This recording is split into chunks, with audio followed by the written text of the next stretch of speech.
College admission officers. What is the worst reason you chose not to accept a student? Throwaway account for obvious reasons. I used to work at a college admission office, and most applications with Asian names go into another pile regardless of grades. Anyone who tells you there is no discrimination going on has their head in the sand. Not an admissions officer, but this happened to a kid in my school when I was younger. 7 kids applied to Harvard, and all were qualified. A rep came into town to interview them all at once. One kid gets a question. If you were stuck on a desert island and all you had was a power outlet, a TV VCR, I'm old, and 7 videotapes, which do you ask for? The kid replies truthfully, like an idiot, 7 pornos. He was the only one that didn't get in. One of the professors in the admissions board in my graduate program told me about a guy he interviewed who seemed very intelligent and looked great on paper. However, he noticed that there was something kind of off about the guy mentally. He just didn't seem like he was all there in the head. The professor begged the rest of the committee to reject him, and they agreed since this particular professor was well versed in neuroscience and psychology. That student went on to become a PhD student in Colorado, where he opened fire on a full theater during a midnight showing of The Dark Knight Rises 2, killing 12. One of my friends wrote her application essay to Harvard about how she really loves ice cream.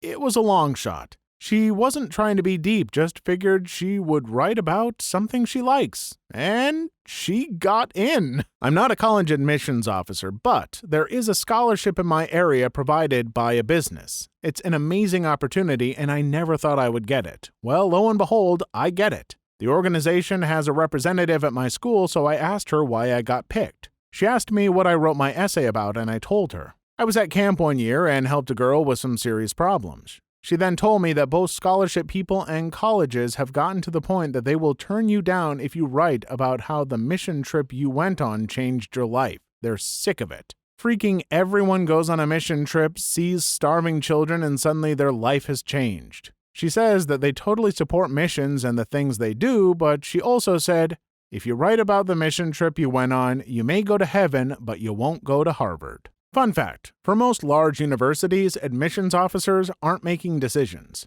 They punch your grade, GPA, test scores into a computer, and it generates an admit, deny, waitlist recommendation automatically. It's called a recommendation because parents would cry if they thought a human wasn't personally reviewing their precious child's application. But the reality is that 95% of applicants are only seen by the data entry crew. Basically, what I'm saying is that you shouldn't be terrified of offending admissions and getting denied on a whim. Just have good grades. I'm so glad I can go to university in Germany. All you have to do is enter your name and grades in an online form that you're in. When I applied to my college, I was in as an animal science major. I wrote my personal essay on how one day while working at a spay and neuter clinic, a man came in demanding I help his dog. However, we were not a regular vet, so I denied him. He begged, so finally I went out to find his female pit bull biting her back right leg off, for she lost feeling in it. Turns out his 6 other dogs were biting it too. Immediately I called the doctor and we took her in. I was also allowed to watch her leg get amputated. When I went to get the man's information, he left due to the fact that he was scared of being arrested for animal cruelty. I took the dog in, taught her how to walk with 3 legs, and then found her a foster home. Now, besides that, this girl in my high school stole my essay and sent it to her schools. Because she wasn't thinking, she sent it to the same college I applied to.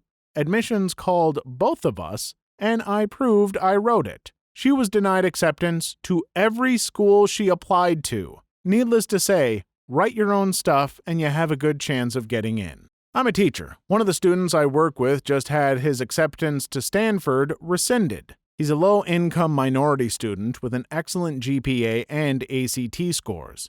On paper, he's a score for schools that value talent and diversity, so he got accepted to Stanford. When he got the letter, he tweeted at Stanford saying something like, "F yeah, I got in." That prompted them to click on his Twitter and they saw all this effed up crap about misogyny and drug use. They called our school and told us that they no longer were interested in admitting him as a student. I know some schools will reject people if their grades are too high, they have too many extracurriculars, etc. The thought being that these students are basically perfect and will probably get into an Ivy League school. What is the point of accepting them if they aren't likely to attend? Not a conscious decision, but it mattered. I worked in school recruitment for a university. The student recruitment software did not handle non-standard names or non-US addresses well. I had to run a bunch of SQL queries I had cooked up that caught all the out-of-format applicants, then try to rewrite their data so it wouldn't get thrown out.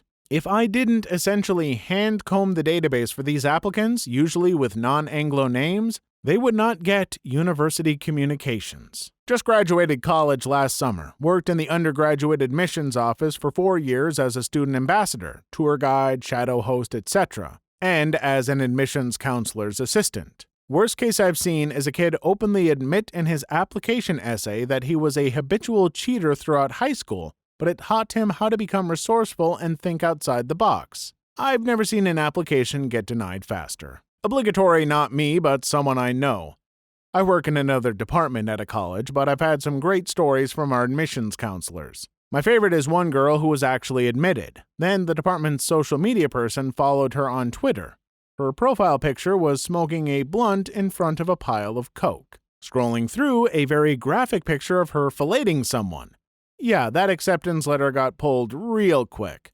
Edit. To add another one I just remembered, the person who submitted a handwritten essay from jail. The worst reason the student was rejected, or the way the question is worded, the worst reason the admission officer chose to reject someone. The latter, take pile of applications, separate into 2 piles, throw half away. Those were the unlucky ones. Not admissions, but I work in an office on campus that gives out most of the financial aid benefits to students. Not in-need students, but those applying for scholarships and fellowships and things of that nature. I've literally had to make 2 piles of applications, one for whites and Asians and one for everyone else. The white and Asian pile is immediately thrown out because our office assumes they have gotten money from other sources other than our aid. I've thrown out loads of great people to meet a quota. I'm not saying it is right or wrong, but racism exists throughout the education system for all races. It is just part of the system. Here's a fantastic story for you that ruined my feeling for colleges overall. When I was 18, I had just earned my private pilot's license and wanted to pursue the career of becoming an airline transport pilot license. Doing the logical thing, I applied to Embry-Riddle Aeronautical University. About 3 weeks later, I received an acceptance letter and was enthusiastic to the nth degree about this. I started planning my move to Florida to attend and what I was going to be doing so far from home but making my dreams come true. A little more than a week later, I received a phone call from the admissions office informing me that a mistake was made and that I wasn't accepted due to my math scores. I'm not great at calc. They told me that there probably wasn't anything that I could ever do to get into that college, and that even attending a community college to improve it wouldn't matter, they would still reference this. I told the lady on the phone that I would still show up with my acceptance letter in hand and that I would gladly pay the yearly tuition in September. She laughed at me like the rude person she was and said, "That's not how this works," and told me to have a good life and hung up. What a bee. I remember being completely peed off and decided that if this was how a career in aviation/college was going to be, I was just going to pursue my other passion, IT. End of story. F you, Embry-Riddle. I'll keep my PPASEL gladly and wrap up my networking degree in a year or so. I've actually made it a point to share that story with anyone who has wanted to attend Embry-Riddle and made it a point to make sure they don't attend. Thanks for peeing in my Cheerios, guys, due to someone's mistake. I was in grad school, and grad students have a huge say in who gets admitted into this particular program. We had the prospective students stay with current grad students so we can have some social things and feel out how they are as a person. I got this kid from a top-flight university. On paper, this kid was a stellar candidate, but he was such a pretentious butthole and a straight-up loser nerd. That is saying a lot, this being grad school admissions. After he left, I sent an email to the head of the admissions saying so in slightly, ever so slightly, nicer words. Got an email back that said, "Yeah, that guy seemed like a D. We didn't accept 2 people that year. That guy was one of them, for being a loser in grad school." My cousin attended sports science. His grades were all very good, but on the physical exam it was stated that branded clothes weren't allowed. They had to wear a white t-shirt and black shorts without a brand. He didn't know and was wearing a Nike t-shirt with the logo showing very small on his shirt. He got sent away for disregarding the rules. My aunt was there and would get another t-shirt in the store immediately, but they didn't approve, so he didn't attend that university. I'm an admissions counselor for all of our Chinese applicants, so you can imagine I get a lot of interesting essays, many of which look like they're either straight from Google Translate or they paid a consultant to write something for them. One essay I read recently was from a girl who wrote about her experience volunteering in a nursing home. I thought this would just be the typical "I'm awesome because I made a difference" essay, but in fact it turned into softcore porn. The girl began writing about giving an old woman a bath, whom she called her pet. She described in detail how she rubbed the skin back and forth, including the floppy crotch. Floppy crotch. Just imagine that visual. I have a story from the other side of this. Just finished high school, my grades were pretty meh, but I'd gotten good scores on my SATs and ACTs and had received a few awards for speech and debate, so I figured I would be okay. Sent out 6 applications in April, wait for the responses. First one comes back, rejected, not enough English credits. Second one comes back, rejected, not enough English credits. Same story with all 5, only got accepted to one that was out of state and had different requirements. I guess my school had effed me and hadn't given me a curriculum that fit my state's college requirements, and I was going to have to apply to community college, take 1 class for a term, and transfer in the winter, which sounded all kinds of terrible. I focused in on the college I really wanted, called them up, and asked which credits I needed.